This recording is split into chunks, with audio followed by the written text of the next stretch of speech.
ताला फी शानिहिम इन्नमा युरीदुल्लाहु लियुज़हिब अन्कुमुर रिज्सा अहलल बैत व युत्तहिरकुम तत्हीरा।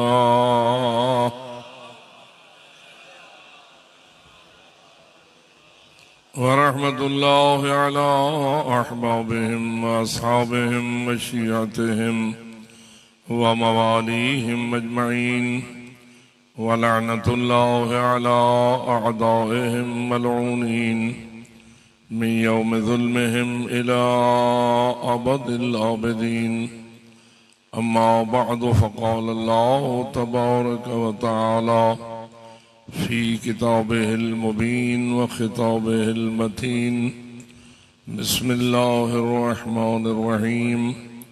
इन तंसुरुल्लाह यंसुरकुम व युसब्बित अक़दामकुम बावज़ बुलंद सलावत।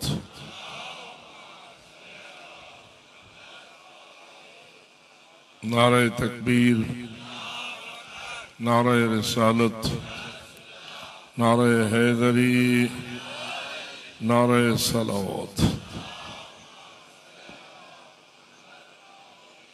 शुक्र है उस अल्लाह का जिसने हमें आज़ादार होने की तौफीक अता फरमाए और हमें इस आज़ादारी को जारी और सारी रखने की तौफीक अता फरमाए। अल्लाह उन खबरों पर अपनी रहमतें और बरकतें नाज़िल फरमाए जिन्होंने आज़ादारी को न फ़क़त कायम किया बल्कि इसे जारी और सारी रखा। आज ये बेमिसाल विरासत हम तक पहुँची।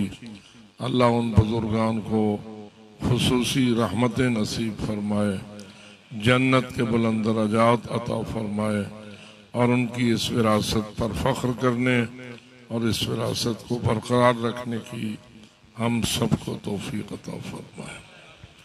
बेशक बुजुर्गान बड़ी मोहब्बत रखते होते हैं अपनी नस्लों और औलादों के साथ और अपनी पूरी ज़िंदगी सर्फ करते हैं, जायदादें बनाते हैं, मकानात बनाते हैं, दौलतें और सरवतें जमा करते हैं, सोना और चांदी के अंबार लगाते हैं, हज़ारहा दुनिया के धन दौलत को जमा करके जाते हुए कहते हैं कि हमने तुम्हारे लिए ये बनाया, वो बनाया, वो बनाया, वो बनाया और अपना एहसान जतलाते हैं।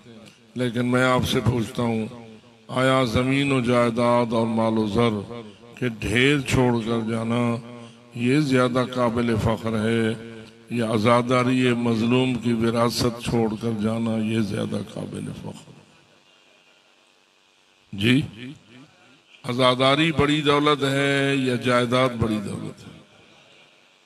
आपके बुजुर्गान ने माशाअल्लाह यकीनन आपको उनका एहसान नहीं भूलना चाहिए, बिलखुसूस आपके इस इलाके का, जिसे कभी कभी मुझे लोग कहते हैं कि हम इसे मिनी ईरान के नाम से भी याद करते हैं। तो ये मिनी ईरान किसने बनाया, कैसे बन गया? तो वाज़ेह है इसमें उन बुजुर्गान की मेहनतों का दखल है कि जिन्होंने आज़ादार हमें बनाया, आज़ादारी से इतनी मोहब्बत की और आज़ादारी के साथ इतनी मेहनत की कि आज हमें आज़ादार बनने के लिए कुछ ज़्यादा मेहनत करने की ज़रूरत नहीं है। हमें अपनी माओं ने अपनी घुट्टी में और अपने दूध में आज़ादारी मज़लूम को पिला दिया है। अब हमारी तो जिम्मेदारी है इस आज़ादारी को जिंदा रखना, इस आज़ादारी के सिलसिले को बरकरार रखना और इसे अपनी आइंदा नस्लों के हवाले करना। अल्हम्दुलिल्लाह के आपके इस मदरसे बाब मदीनतुल इल्म ने भी इस सिलसिले का आगाज़ किया है और इस मदरसे को आज़ादारी का भी मरकज़ करार दे दिया है। आज 5 रोज़ा ये मजालिस आज़ादारी की मुनक़िद हुई और मैं अल्लाह से दुआ करता हूँ कि ये नूर हमेशा जगमगाता रहे, ये मिशल हमेशा फरोज़ां रहे और पूरा साल ही ये आज़ादारी की सदाएं और आज़ादारी के असरात इस पूरे मुआशरे पर इस जामिया के तवस्सुल से मुरत्तब होते रहे। जो इन दुआओं को कबूल करवाना चाहते हैं बाआवाज़ बुलंद सलावत।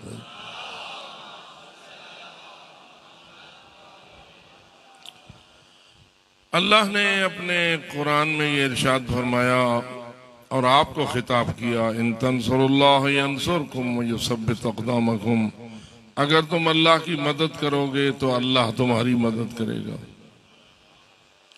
अगर तुम अल्लाह की नुसरत करोगे, मदद करोगे तो अल्लाह तुम्हारी मदद करेगा और तुम्हारे कदमों को मजबूत कर देगा, तुम्हारे कदमों को सबात बख्शेगा और कोई दुश्मन भी तुम्हारे कदमों में लग़ज़िश और डगमगाहट पैदा करने में कामयाब नहीं हो सकेगा।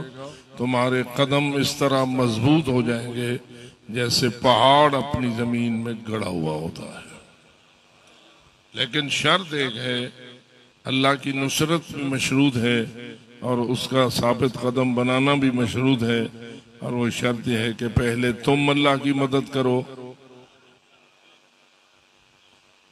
ये है या नहीं? इन तंसुरुल्लाह, अगर तुम अल्लाह की मदद करो तो पहले क्या करनी है? आयत क्या कह रही है? अगर तुम अल्लाह की मदद करोगे तो अल्लाह तुम्हारी, यानी इसका मतलब ये हुआ कोई चीज ऐसी है जिसमें अल्लाह तुमसे मदद मांग रहा है।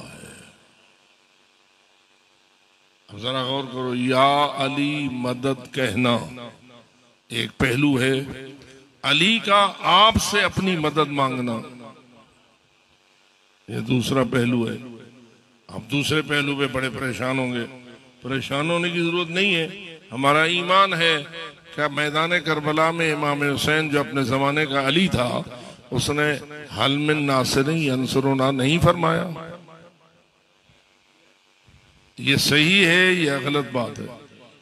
पाक अली मौला के फजंद जलील ने ये कहा या नहीं कि हल मिन नासिरिन यंसुरुना, है कोई जो हमारी मदद करे? और ये हमारी मदद मौला हुसैन ने किस बाब में मांगी? मुझे पानी पिलाओ, मैं प्यासा हूं, जरा मेरे साथ चलिए, अपनी फिक्र को इस्तेमाल कीजिए। इमाम कह रहे हैं, है कोई हमारी मदद करने वाला? इमाम प्यासे हैं। क्या इमाम अपने पानी के लिए मदद मांग रहे हैं? जी, क्या तुम्हारा ईमान मानता है? और मजेदार बात यह है कि वो तो खुद मौजिज़नुमा है। अगले दिन भी मैं कह रहा था, अगर नहरे फुरात को मौला हुसैन यूं इशारा करते तो वो कदम में आ जाती या ना आ जाती?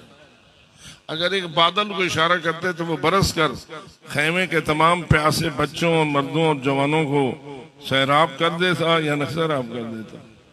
तो फिर आपसे क्या मदद मांग रहे हैं कि हमें पानी पिलाओ? पानी की मदद नहीं मांग रहे हैं। अच्छा, क्या ये मदद मांग रहे हैं कि मुझे बचाओ? अपनी जिंदगी की बका के लिए मदद मांग रहे हैं? जी, ये मेरे नाल टुरते हो। वक्त थोड़ा है आज, मैं बहुत मुख्तसर पढ़ना चाहता हूँ, इसलिए कि वैसे भी आपका टाइम काफी हो गया और हमने भी दीगर मसरूफियात अपने जिम्मे ली हुई होती हैं। तो क्या ख्याल है, मौला अपनी जिंदगी बचाने के लिए आपकी मदद की तलबगार है? एक बात। दूसरा ये कि वो हल में नासिरिन यंसुरुना वक्ती था या हमेशा के लिए था?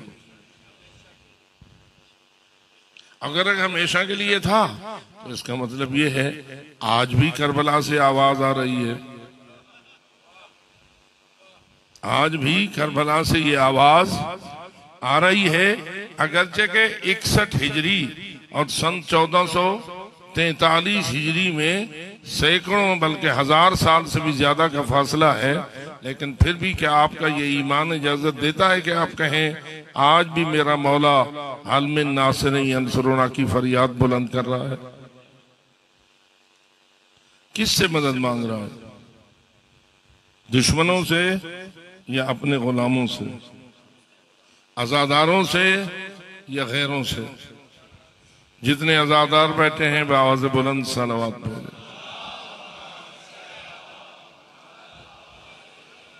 मदद तो गोया उनकी आज भी अपील जारी है। हल मिन नासिरिन यंसुरुना की सदा आज भी मौला हुसैन गोया फरमा रहे हैं। तो किस चीज में मदद चाह रहे हैं? कौन सी ऐसी चीज है जिसमें तुम उनकी मदद कर सकते हो?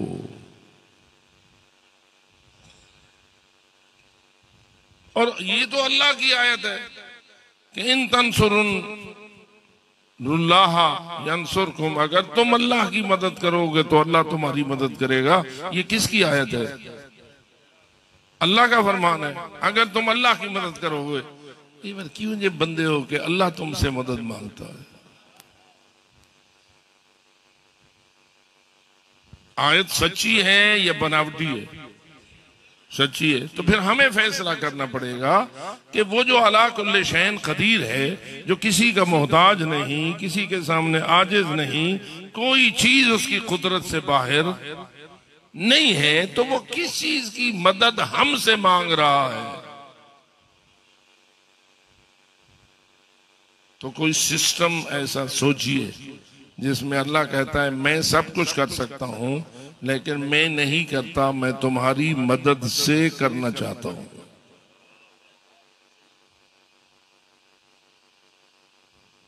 कोई शय तो ढूंढिए,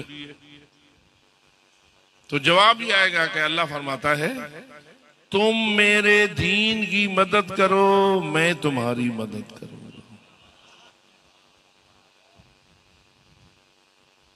मैंने अपने नबी भेजे हैं। क्या ख्याल है, नबी अकरम भी सबसे बड़े मौजिज़ नुमा थे या नहीं? बोलिए। जो रिवायत हजरत इमाम मोहम्मद बाक़िर अलैहिस्सलाम ने बयान फरमाई है कि अल्लाह के 73 अस्माए आज़म है और हर इसमें आज़म एजाज है, हर इसमें आज़म मौजज़ा है। मौजज़ा जो है वो दुनिया की ताकत से बाहर शय होती है, लोग उस पर कादिर नहीं होते, मौजज़े पे अल्लाह कादिर होता है। 73 अस्माए आज़म है जिनमें एजाज की ताकत है, और अल्लाह ने किसी नबी को 1 दिया, किसी को 2 दिए, किसी को 4 दिए, किसी को 5 दिए, लेकिन इमाम बाक़िर फरमाते हैं हम मोहम्मद व आले मोहम्मद को अल्लाह ने 73 में से 72 दे दिए। तो क्या ख्याल है, बाकी तमाम अंबिया से बड़े मौजिज़ नुमा हैं मोहम्मद व आले मोहम्मद या छोटे? बड़े हैं, उनके नाम पर एक सलावत।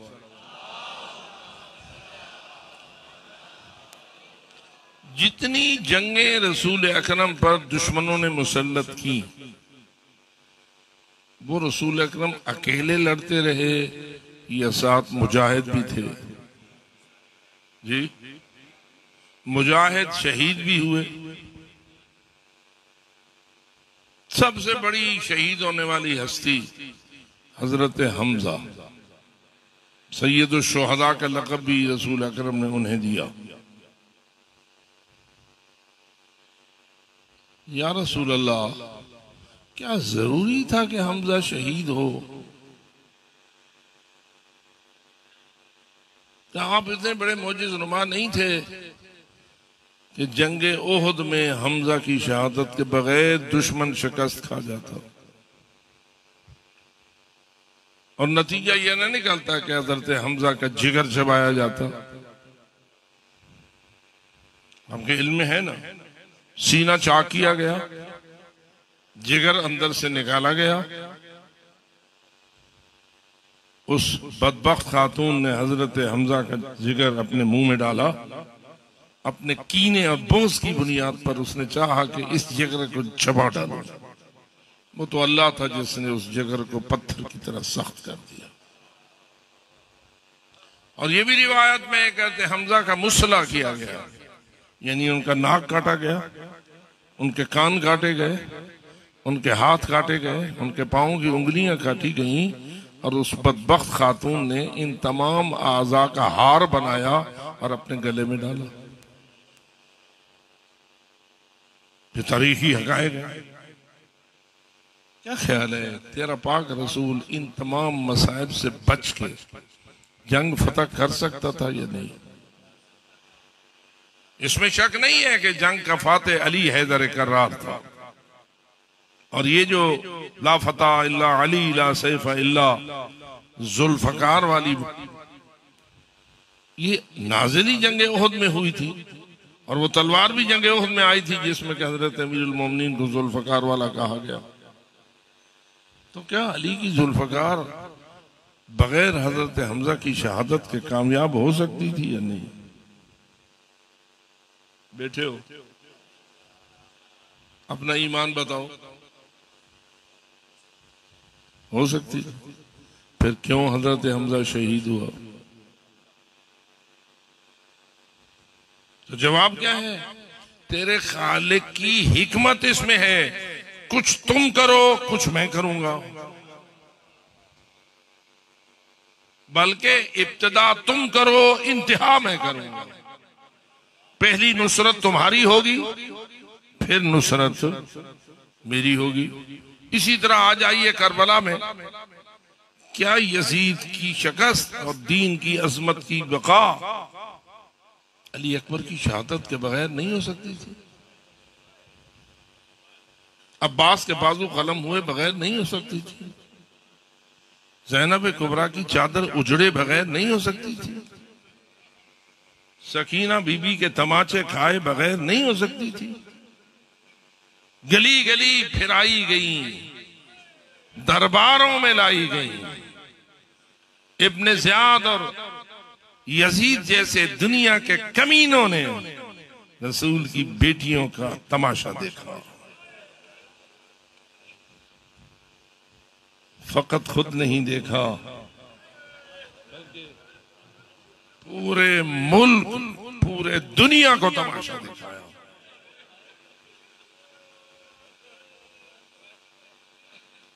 आपकी आजादारी हमें यही तो बता रही है कि सब कुछ कर सकने वाले अला कुल्ल शैइन कदीर ने और सबसे बड़े मौजज़नुमा सय्यदुल अंबिया ने और उनके सच्चे और सुच्चे वारिस इमाम हुसैन ने बगैर कुर्बानियों के दीन नहीं बचाया। तो इसका मतलब ये हुआ, इन तंसुरुल्लाह यंसुरकुम व युसब्बित अक़दामकुम, तुम कुछ करोगे तो मैं करूंगा। पहला फरीजा तुम्हारा होगा कि तुम मेरे दीन की नुसरत के लिए कदम बढ़ाओ। उस कदम बढ़ाने में तुम्हें दुख आएंगे, तकलीफें आएंगी, जख्म लगेंगे, हो सकता है कि सर कट जाएं, हो सकता है कि लाशें पामाल हो जाएं, हो सकता है कि तुम्हारे नामूस हथकड़ियां पहनने पर मजबूर हो जाएं, हो सकता है कि रसूल की बेटियां बाजारों और दरबारों में घुमाई जाएं। ये होगा, लेकिन जितना तुम आगे बढ़ोगे उतना मैं तुम्हारी नुसरत आगे करता चला जाऊं। क्या ख्याल है, ये सिलसिला इमाम ज़मान की गैबत पे खत्म हो गया या चलते रहना चाहिए? हम सब मोमिनीन का अल्लाह के दीन का मददगार बनना, ये सिलसिले, ये दरवाजा बंद हो गया है या खुला है? अगर इमाम ज़मान अजल्लाहु ताला फरज शरीफ की गैबत सन 255 हिजरी में हुई है या सन 260 हिजरी में हुई है, उस वक्त से लेकर आज तक सिलसिला इन तंसुरुल्लाह यंसुरकुम का जारी है या दरवाजा बंद हो गया? जारी है। तो कौन इसका मुहारी है? कोई तो राहबर कायद होगा ना, तो उम्मत उसके पीछे चलेगी। क़यादत के बगैर तो लश्कर भी नहीं चलता, क़यादत के बगैर तो उम्मत भी कदम नहीं बढ़ा सकती। हुसैन न होते तो कैसे 72 आते? करबला भी सजी है तो हुसैन मौला की क़यादत व इमामत में सजी है।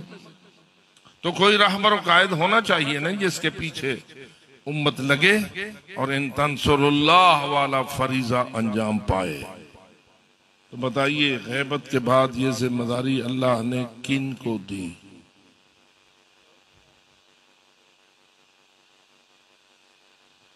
अगर मानता है कि उलमा को दी, और यकीनन ऐसा ही है, अल्लाह के वलियों ने फरमाया कि अगर तुम देखो ऐसे उलमा मौजूद हैं जो मेरे दीन की हिफाजत करते हैं, अपने नफ्स की ख्वाहिशात की मुखालफत करते हैं, हाफिज़न लिदीन मुखालिफन लिहवा मुतीअन लिअम्र मौला, अपने मौला के हुक्म की इताअत करते हैं। दूसरे अल्फाज में हैं गैर मासूम, लेकिन उनके किरदार में मासूम की झलक नजर आती है। तो तुम अवाम का फरीजा है, तुम उनका साथ दो, उनके नक्शे कदम पे चलो। उनका फरीजा है तुम्हारी रहनुमाई करें, तुम्हारा फरीजा है तुम उनके तकलीद करो, उनके नक्शे कदम पे चलो, फिर देखो मैं तुम्हारी मदद कैसे करता हूं। तो उस 3री सदी से लेकर आज इस 15वीं सदी तक गैबत हुई है 3री सदी में, और अब कितनी सदी शुरू हो गई है? 15वीं या 14वीं? 14वीं खत्म हो गई है या नहीं? सन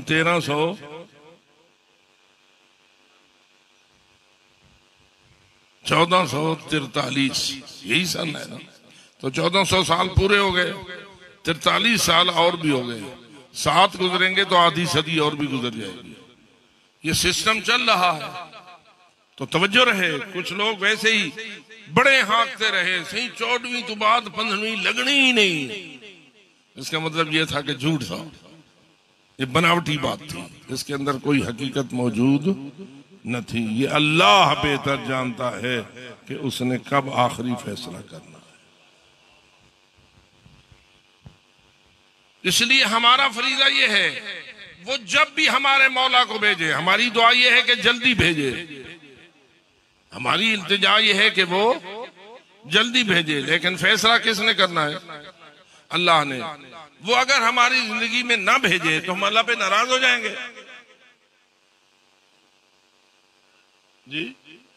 जैसे हमारे रोज भाई मर रहे हैं, जनाजे हमारे मोमनों के उठ रहे हैं, कब्रों में उनको हम दफन, क्या वो अल्लाह मुअज्जिल फरजा नहीं कहते रहे? अल अजल अजल की वो बातें नहीं करते रहे, लेकिन चले गए। तो इसका मतलब ये हुआ कि ये इख्तियार किसका है? अल्लाह का है। अपनी हिकमत के मुताबिक जब वो चाहेगा फैसला करेगा, मौला को भेजेगा। जब तक वो मौला को नहीं भेजता, हमारी जिम्मेदारी जारी है या नहीं जी? ये हम हाथ पे हाथ धर के बैठे रहे, मौला आसिन थे अपना काम खुद करे, असा तो बैठे हैं नहीं। तुमने इन तंसुरुल्लाह वाला फर्ज ऐसे ही अदा करना है जैसे बदर वालों ने अदा किया, उहद वालों ने अदा किया, खंदक वालों ने अदा किया, खैबर वालों ने अदा किया, करबला वालों ने अदा किया। ये सारी आजादारी और इन शुहदाए करबला के तज़किरे होते इसलिए हैं ताकि तेरे अंदर भी जज्बे शहादत उभरे, तुझे भी दरअसल मालूम हो कि मेरी जिम्मेदारी क्या है। तो इसलिए उलमा का काम है आपकी क़यादत करना, आपका काम है उलमा की पुष्टपनाही करना। काम वही होना चाहिए जो होना चाहिए। तो क्या ख्याल है, इल्म आले मोहम्मद की तकसीम जारी रहनी चाहिए या फकत रिज़्क़ की तकसीम जारी रहनी चाहिए? बोलो। एक है रिज़्क़, एक है इल्म। अना मदीनतुल इल्म व अलीयुन बाबुहा। मैं कौन हूं? इल्म का शेर हूं। अली कौन है? इल्म का दरवाजा है। मन या इरादल इल्म फलियात मिनल बाब। जिसे इल्म चाहिए वो इस दरवाजे पे आए। जिसे इल्म चाहिए, अब बताइए, इस दरवाजे पे जाकर या अली मदद की सदा करने वाला फकत रिज़्क़ मांगने के लिए या अली मदद कहे या इल्म मांगने के लिए भी या मदद कहे? पता नहीं क्या समझ आई है ये नहीं। हमारे यहां क्या पहले तो या अली मदद को झगड़ा बना दिया गया। वो झगड़ा तो जिसने बनाया अपने खास मकसद के लिए बनाया। उलमा कहते रहे, यानी हमारे वालिद मरहूम अल्लाह मकामों ने अपने जलसे में खुले आला ऐलान किया, मैं फकत या अली मदद का कायल नहीं हूं, मैं तो या अली असगर मदद का भी कायल हूं, मैं या हुर्र शहीद मदद का भी कायल हूं। लेकिन अजय तई बंदे बदे सुन बैठे हो, फी कुलूबिहिम मरज़ुन फज़ादहुमुल्लाहु मरज़, ऐसे बंदों का कोई इलाज नहीं होता है। तो या अली मदद हम सब कायल हैं, जो या अली मदद का कायल है नारे हैदरी, या अली मदद यानी मौला अली मेरी मदद कीजिए। मौला अली मुड़ के पूछें, मैं एक सवाल फर्जी तौर पर अर्ज कर रहा हूं, मौला अली पूछें ए मदद मांगने वाले क्या चाहता है? क्या ख्याल है, पूछने का हक हमारे मौला को मिलता है या नहीं? जब आप दरखास्त पेश करें या अली मदद मेरी क्या कीजिए, मदद कीजिए, मौला अली अगर पूछें हाँ भाई ये अली मदद की दरखास्त पेश करने वाले जरा बोल तुझे क्या चाहिए। अब अगला आता है एक मुरब्बा, एक फैक्ट्री, इतनी डॉलर, अमेरिका का वीजा, सुनते बैठे हो। मौला अली कहेंगे मेरे को ही पता लग गया, तुम मेरे को क्यों बता मने हुए।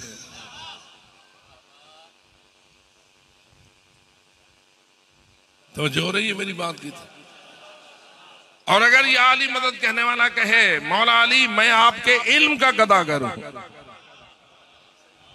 आप हैं बाब मदीनतुल इल्म, अल्लाह ने जितना इल्म नाजिल किया था रसूल के सीने में, रसूल अकरम ने अपने सीने से मुंतकिल किया था या अली तेरे सीने में, और तूने फरमाया था और रसूल ने फरमाया था जिसे मेरा इल्म चाहिए आए दरवाजा अली का गदागर बने, तो मैं तो गदागर या अली मदद कह रहा हूं तेरे इल्म की गदागरी के लिए।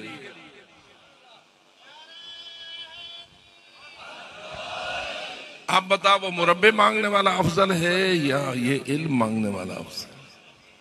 जी, तो ये अली मौला के दरवाजे इल्म की खिड़कियां कहां खुलती हैं? तो मेरे ख्याल में एक खिड़की आपके इस इलाके में खोली गई है, या एक दरवाजा आपके इस इलाके में खोला गया है। और शुक्र कीजिए कि अली के एक बेटे के हाथों खुला है। मुग़ैर सादात भी हो सकते हैं, उलमा होते हैं या नहीं होते हैं, लेकिन बहरहाल अगर किसी मुआशरे को एक सैयद ज़ादा अली का शहजादा इल्म बांटने के लिए भेज दिया जाए तो नाराज थी सो या राजी थी सो? जी, तो अगर कहीं का दिल हाल ही नाराज हो तो मैं कहूंगा ए बंदे खुदा थोड़ा सा अपने दिल को सीधा कर, कुछ थोड़ी सी तौबा कर, शख्सी बातों पे नाराज न हो, नूर तकसीम हो रहा है पुश्त न कर।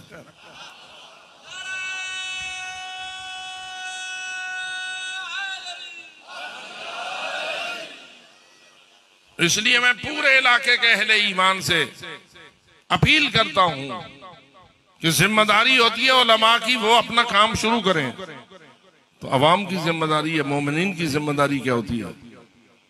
मुखालफत करें या हिमायत करें?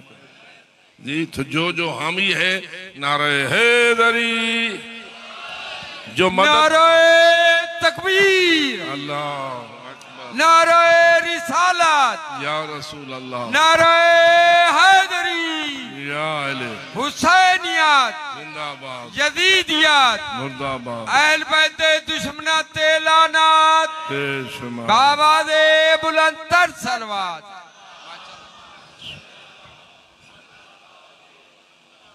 बस अगर सच पूछता है तो आज भी करबला वाला हल में नासर यंसरोना की सदा के जरिया तुझे उभार रहा है, तुझे दावत दे रहा है।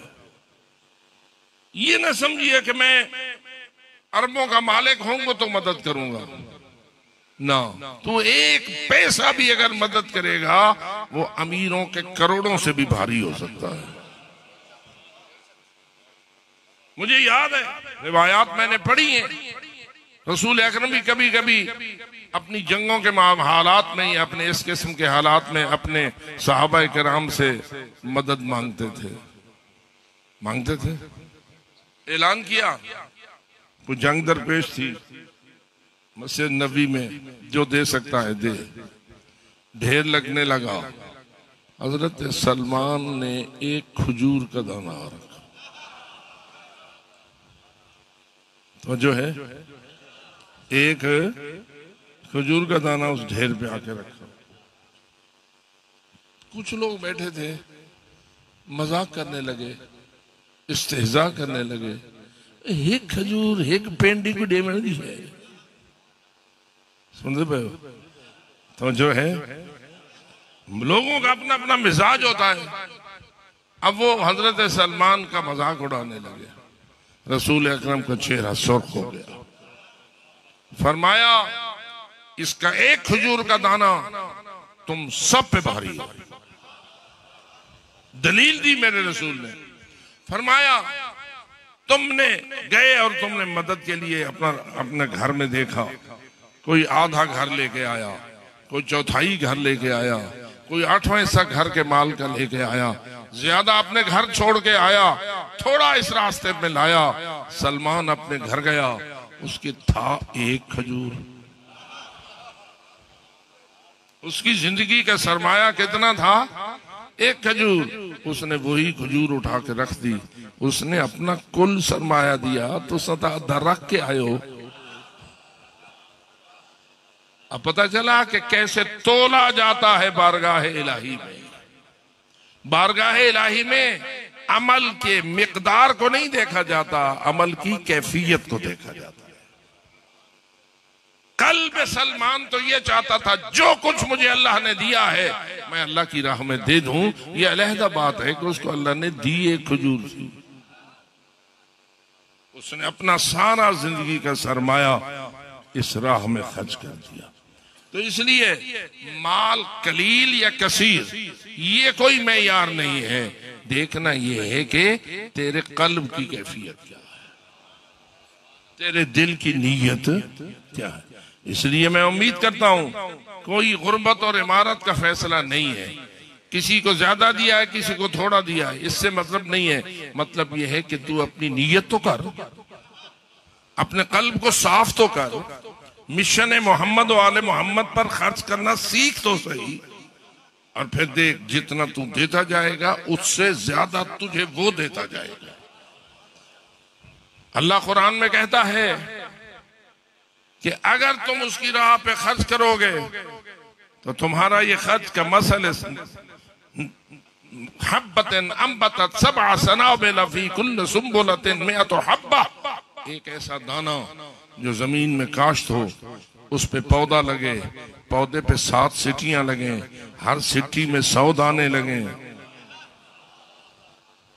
अल्लाह फरमाता है मैं ये तेरी जमीन के जरिया तेरे एक दाने के बदले तुझे कितने दे देता हूं? 700 दाने दे देता हूं। और ये तो मैं यहां दुनिया में दे देता हूं। वमन युक़रिज़ुल्लाह क़र्ज़न हसनन फ़युज़ाइफ़हु लहू अज़आफ़न कसीरा। तू मेरी राह में खर्च करना सीख तो सही, फिर देख के मैं देने वाला हूं, कितना दूंगा। इतना दूंगा तू गिन ही नहीं सकेगा कि मैंने कितना दिया। तो इसलिए क्या ख्याल है, जो अल्लाह दे उसको अल्लाह को भी वापस देना चाहिए या नहीं जी? ये फकत घिनन जान दो। जो लेना जानता हो देना ना जानता हो वो अली वाला नहीं होता। अली वाला वो होता है जो लेना भी जानता हो तो देना भी जानता हो, इतना देना जानता हो, इतना देना जानता हो कि अली अकबर दे दे, अली असगर दे दे, अब्बास दे दे, औनु मोहम्मद दे दे। कीमती तरीन दुनिया के अफराद मुझे बता, एक एक मोती हुसैन का जो करबला में शहीद हुआ है, एक एक की कितनी कीमत है। पूरी कायनात भी उसके मुकाबले में रख दी जाए तो कायनात की कोई कीमत नहीं। मैं तो एक हुर के मुकाबले में भी नहीं मानता कि इनकी कीमत क्या है, बल्कि ये तो इतने अजीम हैं, इतने अजीम हैं कि इनकी अजमत का वजन नहीं किया जा सकता। और फिर अगर मैं पूछूं ये तो शुहदा है ना, मुझे बता फकत क्या तेरे मौला ने शहीद दिए हैं या बहनों की चादर भी दिए हैं? क्या कीमत डालेगा? क्या कीमत है ज़हरा जाई की चादर की?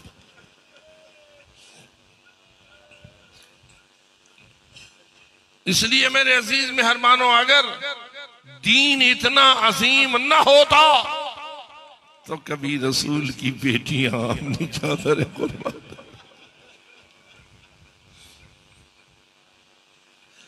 कितना सख्त होगा वो वक्त जब एक जालिम बीबी की चादर अपनी तरफ खींचता था और बीबी उसके दूसरे कोने से पकड़कर अपनी तरफ खींचती। और इस मंजर को तेरा चौथा इमाम अपनी आंखों से देख।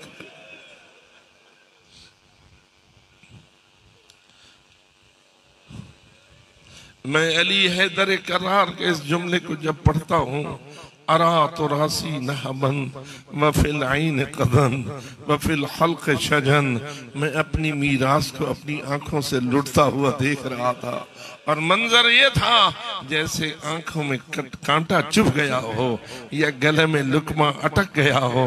मैं कहता हूँ हैदर करार, तेरी मीरास लुटी, तूने आंखों से देखा, लेकिन तेरी बेटियों की चादर लुटी। बता सैयद सज्जाद ने ये मंजर दिलदोज कैसे देखा? और फिर ये एक लम्हे के लिए तो न था, शुरू हुआ है ये जुल्म शाम गरीबा से और चला गया है दमिश्क के शाम तक, और सारा रास्ता है, कितने शहर हैं, कितने जालिम हैं। और रिवायात कहती हैं जब इब्न ज़ियाद ने ये काफिला शाम भेजा था तो फैसला किया था ऐसी राह से न गुजारा जाए जिसमें आबादियां नहीं आती, बल्कि ऐसी राह से गुजारा जाए जहां ज्यादा से ज्यादा आबादियां आती हैं। और जब किसी आबादी के किनारे ये उजड़ा हुआ काफिला पहुंचाया जाता तो इनके दाखिले से पहले ऐलान होता, आओ जिसने बागी की औरतों का तमाशा।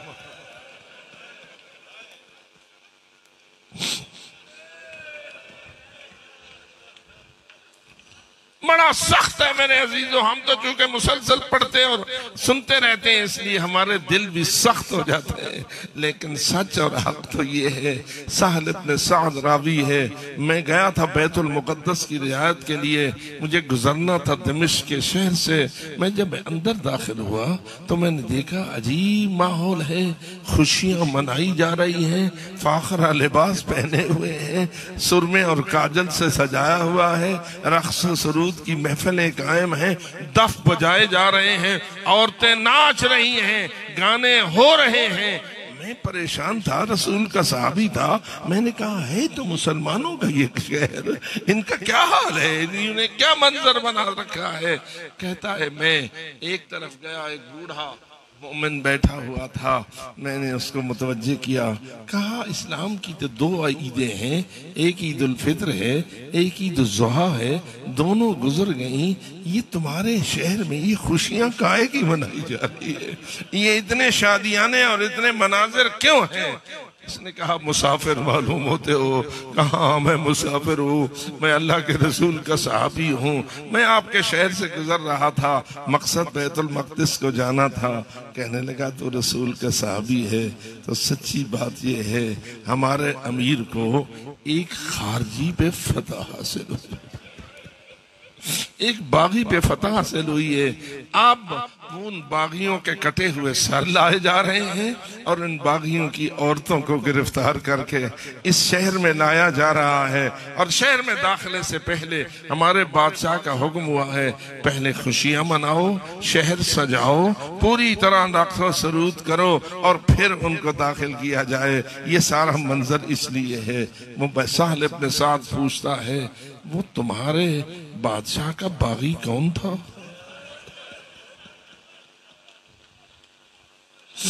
हमारे बादशाह का वही कौन था? जब उसने कहा हुसैन, उसका नाम हुसैन था, रसूल का सहाबी तड़प के रह गया, कहने लगा कौन हुसैन? कहीं वही हुसैन तो नहीं जो फातिमा?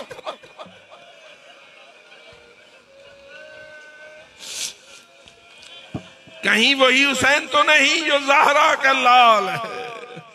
वो बूढ़ा कहने लगा हाँ वही हुसैन जिसकी माँ फातिमा। बस ये सुनना था।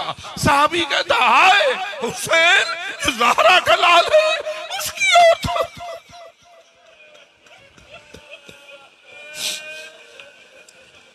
उनके सर काट के लाए जा रहे हैं, उनकी खवातीन की भी हुर्मती की गई है, उनको कैद करके लाया गया है। साहबी ने कहा हाँ ऐसा ही है।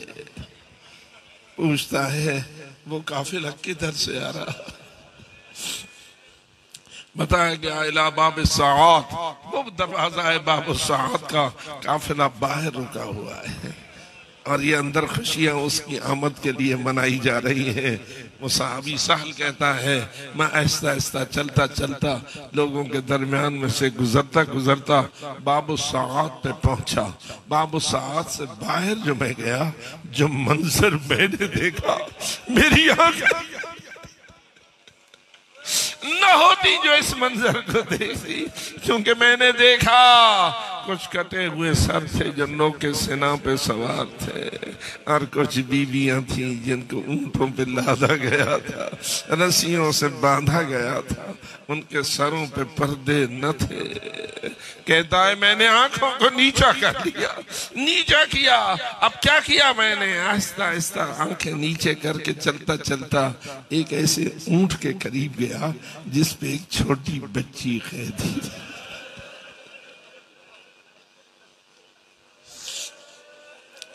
जिसमें एक छोटी सी बच्ची कैदन थी। मैं नीचे गया, आंखें झुकाए हुए सलाम पेश किया, अस्सलाम वालेकुम या अमत अल्लाह, एक कनीज़े खुदा मेरा तुझ पे सलाम हो। जवाब आया वालेकुम सलाम या अब्दुल्लाह, ऐ बंदा खुदा तुझ पे मेरा सलाम हो। वो पूछता है मैं रसूल का सहाबी हूँ, नाम मेरा साद है, बीबी बता सकती हो तुम्हारा नाम क्या? तुम कौन हो? अज़ादरो जवाब आया अना सकीनत बिन्तुल हुसैन, मैं हुसैन मजलूम की बेटी। अब बता क्या हाल होगा उस साहबी पैगंबर रसूल का? रोने लगा, कहने लगा बीबी मैं आपके नाने का साहबी हूँ, मेरे जिम्मे अगर कोई काम हो तो मैं करने के लिए तैयार हूँ। अब बताओगे बीबी? सुनोगे बीबी ने क्या कहा? कहा तेरे जेब में कुछ पैसे ज़्यादा राह के तौर पर होंगे। उसने कहा सफर पे निकला हुआ हूँ, कुछ तो मेरे पास ज़्यादा राह है। कहा अच्छा, अगर तू एहसान करना चाहता है तो ये ज़्यादा राह वाले पैसे जा उसको दे जिसके हाथ में मेरे बाबा के सर वाला नेज़ा,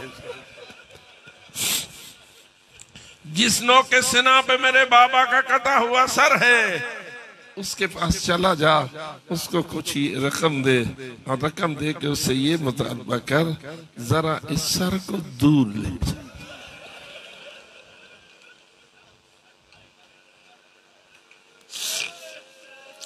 हाय हाय बेटी है और अपने बाप के सर को दूर करना चाहती है। वजह क्या है? बीवी का मकसद ये था मेरा बाबा का सर पढ़ेगा कुरान, ये मुझसे दूर हो जाएगा, वहां मेरा बाबा कुरान पढ़ेगा, तमाशाई इस सर को देखेंगे कुछ देर के लिए तो हमारी बीवियों के पर्दा बाबू। अज़ादारो इन सख्त मराहिल से गुजरी हैं रसूल की बेटियां, इसलिए ताकि इन तंसुरुल्लाह यंसुरकुम व युसब्बित अक़दामकुम, दीन की नुसरत का रास्ता खोलें, लोगों को सिखाएं कि अल्लाह के दीन की तुम मदद करोगे तो अल्लाह तुम्हारी मदद करेगा। अल्हम्दुलिल्लाह हमारे गुज़श्ता असलाफ ने, बुजुर्गान ने, उलमा ने, मुज्तहिदीन ने और मोमिनीन और मोमिनात ने नुसरत इलाही को जारी रखा। आज हमारे दरमियान दीन अपनी पूरी अज़मतों के साथ मौजूद है। हमारी जिम्मेदारी है कि हम भी मदारिस को कायम करें, इमाम बारगाहों को कायम करें, मसाजिद को कायम करें और हर चीज को नूर के मीनार के तौर पर मुनव्वर करें और उससे पूरे इलाके को मुनव्वर करें। जितना नूर हिदायत फैलता चला जाएगा उतना तेरी नजात करीब से करीब तर होती चली जाएगी और उतना तेरी आखिरत ज्यादा रोशन होती चली जाएगी। अल्लाह हमें दुनिया की कामयाबी के साथ साथ आखिरत की कामयाबी नसीब फरमाए। दीन की इशाअत, उसकी नश्र इशाअत, अम्र बिल मारूफ नही अनिल मुनकर को रिवाज देने की तौफीक बख्शे। इसलिए कि हजरत इमाम हुसैन ने अपनी पूरी करबला का जो नक्शा खींचा और उसका जो मिशन बयान किया वो यही था कि इन्नी लम अखरुज अशरन वला बतरन वला मुफसिदन वला जालिमन इन्नमा खरजतु लितलबिल इस्लाह फी उम्मत जद्दी रसूलिल्लाह। मैं अपने नाने की उम्मत की इस्लाह के लिए निकला हूँ। उरीदु अन अमर बिल मारूफ व अनहा अनिल मुनकर व अन असीर अला सीरत जद्दी रसूलिल्लाह व अला सीरत अबी अली अमीर अल-मुमिनीन। मैं अमर बिल मारूफ के लिए निकला हूँ, मैं नही अनिल मुनकर के लिए निकला हूँ, मैं अपने नाने की सीरत को जिंदा रखे हुए हूँ और मैंने अपने बाबा अली की सीरत को जिंदा रखा हुआ है। और हमारा भी यही फरीजा है कि हम नक्श कदम इमाम हुसैन को जिंदा व ताबिंदा रखें, जिसका नाम हमने आज़ादारी रखा हुआ है। फकत रोने का नाम आज़ादारी नहीं, रो रो के दीन बचाने का नाम आज़ादारी है। मातम कर कर के दीन को रोशन करने का नाम आज़ादारी है। खर्च कर कर के दीन को आइंदा नस्लों तक पहुंचाने का नाम जिम्मेदारी है। अगर आप कुछ एक कमरा भी बनाएंगे तो आप जन्नत के अपने महल्लात खरीद रहे होंगे। अगर आप कोई एक और इस मदरसे के लिए खिदमत करेंगे तो यकीनन आपका माल वही है जो यहाँ लग जाएगा, बाकी किसी और का है। लोग लेंगे, आपस में लड़ेंगे, पता नहीं क्या होगा और क्या ना होगा। तेरा वो है जो इस रास्ते पे लग जाए। खुदावंदा हम सबको इस राह हक पर खर्च करने की तौफीक अता फरमाए।